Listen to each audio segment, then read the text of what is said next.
into your brother and remind everyone who your brother is. Yeah, so my brother is Red Rum 781, rest in peace.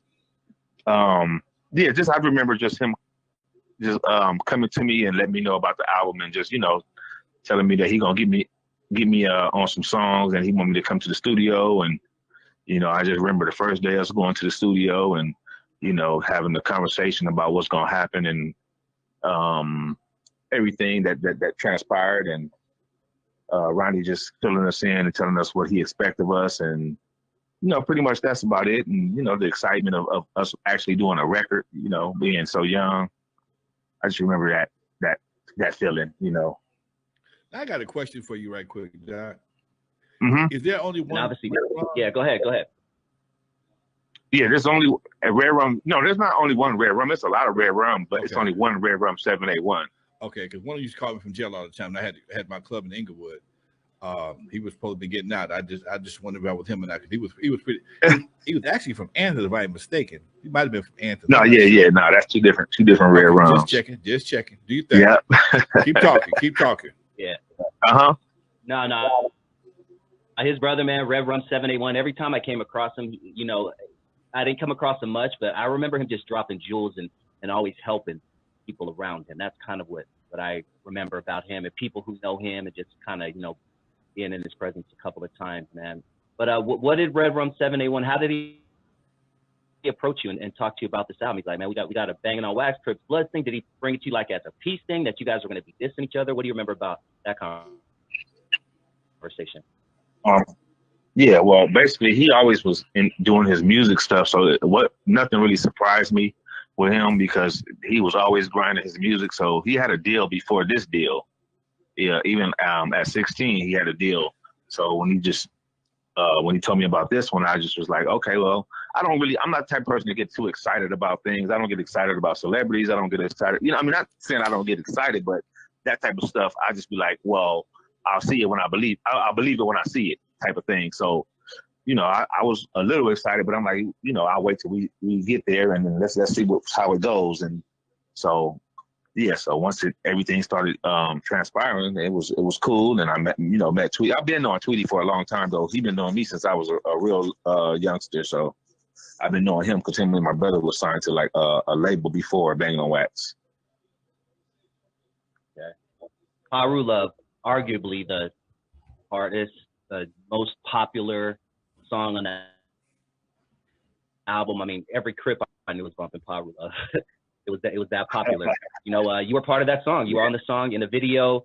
Talk to me about what you remember about that song blowing up, and talk to us about how that song came about. Well, the song basically came about. My brother had an idea, and we was all trying to do like some slow melodic type of music. Like we was trying to think of like some something that we can get people's clear attention. They could hear all the words they were saying. We didn't want to go too fast with the music, so we want to try to slow it down so we can give them something that, you know, they can feel. So he came up like, we're gonna do Computer Love, and let's flip it and do Piru Love. And so I think it was Jay Stank. I believe my memory, it's been 32 years, so my memory is kind of foggy when it comes to remembering names and people that was in certain positions. But anyway, so I remember they started doing the beat and everything, and then he got the talk box and he started messing around with that. We was like, whoa, that's dope. You know what I'm saying? We was like, wow, yeah. So, and I just remember Folk Clips, my boy Folk Clips from Compton, from Kelly Park, rest in peace. He just we was trying to find a singer to match the what's his name? What's the Computer Love guy? Roger. Mm-hmm. So Roger Troutman, yeah. Rest in peace, Roger Troutman as well. So we was trying to match somebody to get the tune right. And so he came and he was just humming it at first. And we like, man, like, so say that a little louder. And then he started singing. And we was like, you want to get on the song? And he was like, yeah, you know, a lot of people probably gonna be mad, and like my homie's gonna be mad, but you know, this is a business thing. So, you know, he was like, man, I'll get on it. And basically that's how that pretty much came about. Him just singing the hooks. He didn't know. Yeah, he for anyone who missed that, the Crip did the hook on Piru Love. Yeah. Wow. So he really didn't know what to sing. So we were just like, well, hum the words that we say. And so that's why he would just like, at first he would just hum, and then he started humming the words that we were saying, and then it just started coming together. So that's basically how Piru Love came about. You know, there's I just pretty much kind of like got blessed on the song because my brother just like, hey, put my brother at the end. And so he was having me say the little rest in peace part. And that's how people started knowing who I was. Pretty much. Piece of the homie Michel'le, little homie K-Ron. Yeah, little homie K-Ron and all that. Yeah. I had no idea who that was when I was 13, but I know every word, and it's just so crazy. This album was so impactful, man. What are your thoughts on this? So we talked to Mike Frankie about this as well. But what are your thoughts on this album? And I know people personally from, let's say, North Carolina specifically, who said when they heard this album, the next day, everyone in their town was Bloods, or everyone in their town was Crips, and gangs just popped up everywhere. What do you think about that aspect of this album literally creating and starting and spreading gangs all over the country? Well, in my younger days, in my youth, you know, I was proud of it, and I was happy. I thought it was a good thing, you know what I'm saying? But as I got older and I realized what the impact that it did make, and the negativity it brought, and people would come to me telling me, you know, how they would be in the hood and doing certain things. You know, I was in the hood too. I was still active in the streets, but at the same time, I had a conscience, and I didn't want people to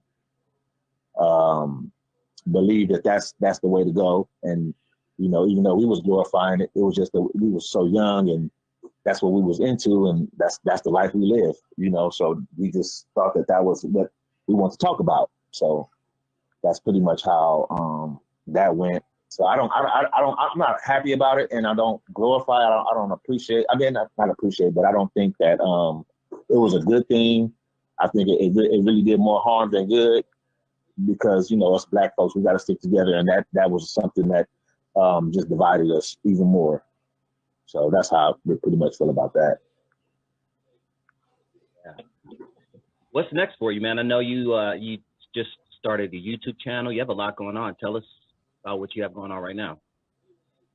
Yeah, so pretty much just started my YouTube channel. I really haven't really promoted it and put it out there really too much, you know, and I thank you guys for having me on the show so we can get it put out there and bring some light to it. But I'm just pretty much telling my story. Everything you know, pretty much people want to know about what happened back then, you know, things that went on with my brother, things about people that I was around, as far as Big Y and Lil Stretch and Dog and Corrupt and Battle Cat at times, you know, the celebrities, the people that people know about, and you know, telling them personal things that I've experienced with them on a personal level, but not just getting in too much detail. Just, you know, telling my story and telling my brother's story, since he's not here to tell his story the way it's supposed to be told correctly. And you know, you got all these channels telling these stories, and everybody getting it all wrong. You know, so I'm just here to clear it all up.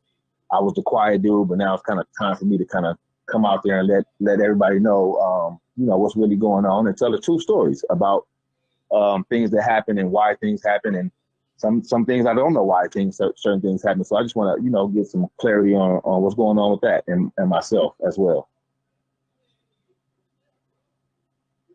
I'm gonna make sure I put the link in the description to your channel, but tell everybody what the name of your channel is. The name of my channel is Solid from Day One, and that's SOLID with the RUM for my brother, rest in peace, with the rum, DAY with the number 1 on YouTube. All right, man.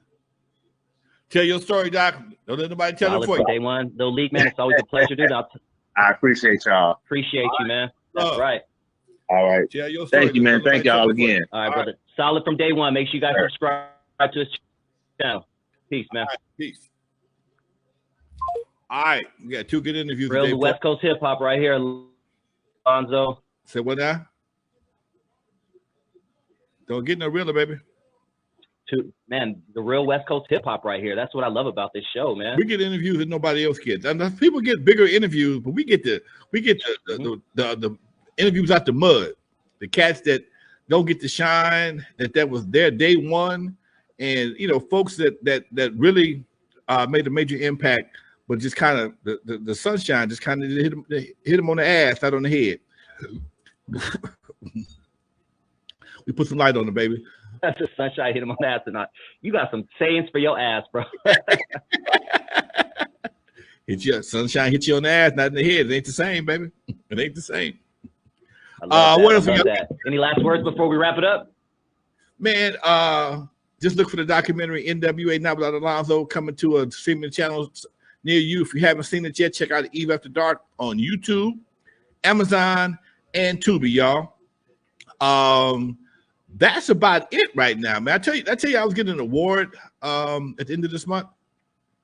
You did, but I just got one 2 weeks ago from the State Assembly, Mike Gibson. I'm getting another one from an organization called BizFed. BizFed is recognized me for my business achievements in the community, and it's pretty. I didn't know how prestigious it was until somebody, man, you getting a BizFed, a Busy Award? Yeah, I am. I didn't know it was that big of a deal, man. So shout out to me, shit. That's dope, man. That's dope. And Yes, everybody, please, man, tell a friend about this channel. The best thing you could do is just keep telling people about the channel. This is all organic growth right here, but we have, in my opinion, the most rawest hip-hop channel when it comes to West Coast on YouTube. And I'm a big critic, and I'm not just saying that just because I'm part of it. So make sure you tell a friend about N.W.A. Stories with Lonzo. Please, please, please hit that like button if you haven't already. Hit him with that outro, Lonzo. All right, folks. For those who never heard of me, I'm the first one to put Dr. Dre in the surgery. Stuck Ice Cube in the freezer until he got cold. On the Eve After Dark, 50-yard line to Super Bowl.